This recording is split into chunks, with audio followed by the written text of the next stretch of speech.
Welcome back to Morgan's video blog, Morgan's online blog in video format. Today, I'm here to share with you the 10 types of queriers. Now, if you've ever considered traditional publishing, you probably know a little about querying. In fact, if you've ever watched my vlog before, I might have mentioned it a time or 10.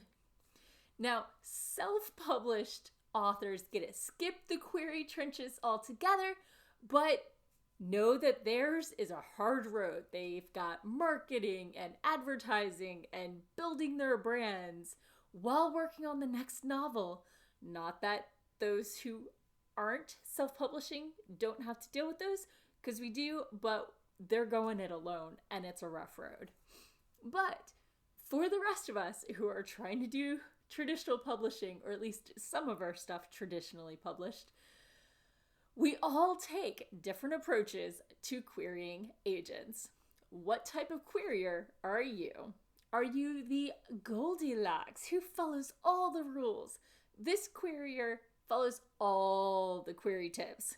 They do enough research to personalize if applicable, then tweaks the query and first pages until the response rate is reasonable, and then they send their queries out in batches of 7 to 10, and they send a new query out every time they get a rejection letter or they hit a timeout window, and they have it on their Google Calendar. And after 100 queries, this querier is either agented, planning to self-publish, or shelves the manuscript and has a new one ready to query. Just like we're supposed to. But as we know, not all queryists are Goldilocks. Next up, we have the I know a guy. This querier knows there's nothing like that personal touch. She goes to conventions and signs up for all the one-on-ones with the agents in her genre, especially the ones that represent the novels that her book comps directly to. This querier only queries agents that she has met personally because she knows that'll give her that extra level of attention from the agents. Anything to get ahead of the nameless crowds of the slush pile.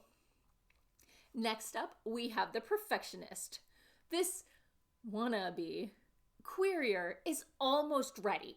The novel just needs one more round of revisions, but he's going to query as soon as this draft is done. Or at least that's what he's been saying for the last 10 years. Next up, we have, are the signs right? This querier is superstitious. She only queries on Wednesday mornings because, Mondays are when they're dealing with the weekend inbox stuff, and Tuesdays, they might still be working on that inbox, and Thursdays they're getting ready for Friday. Anyway, she queries on Wednesday mornings before lunch when it's raining, because then they're not distracted in making calls and going out to lunch, and on the Wednesday mornings that the dog lets her sleep into the alarm. I mean, you gotta have standards. And each query has exactly 246 words because that's her sweet spot. And she hits send while listening to the second verse of Hamilton's I'm Not Throwing Away My Shot. Next up, we have the eager NaNoWriMite. You know I love me NaNoWriMo, but there are some. This querier wrote his first book in November, polished it himself in January, and he's going to be querying 3 agents a week until he gets that big book deal. Who needs a beta reader? Inspiration was with him, and this book is so timely. Next up for our types of queriers, we have the Squirrel. This querier starts off well. Z sends out a batch, but then Z gets caught up in a new project or a writing contest and forgets to query that second round of agents. But don't worry, Z'll get back to it just as soon as this new project is, Z just got a great new story idea. Next up, we have the doubter. This querier knows she needs to get her manuscript out there.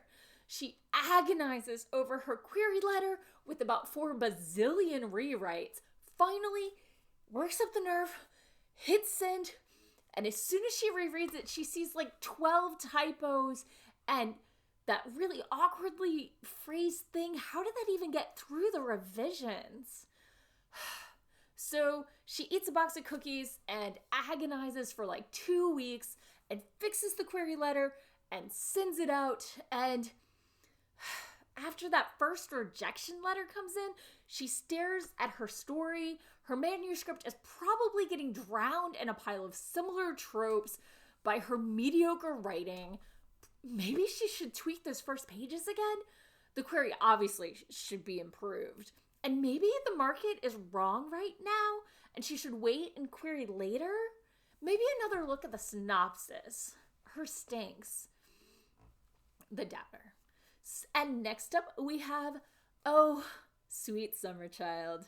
This querier has finally polished his novel and knows that he is ready.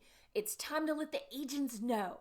He looks online and he queries every agent in his genre on Query Tracker in under a week and reaches out for suggestions for other agents to query before he's even heard back from the first agent, because it's ready and either they take it or not. He's not gonna change anything. It's done. They either take it or he moves on to his next project. Next up, we have the token attempt. This querier knows their novel is too niche for the market. They know they're going to have to self-publish anyway, but they might as well pop off a few queries to their dream agents. You know? It's okay. They've already prepped the novel for like self-publishing, and as soon as they get that last rejection, they're going to hit publish. And finally, we have the Morgan. This querier does tons of research using all the social media, staying this side of stalking, not crossing that line.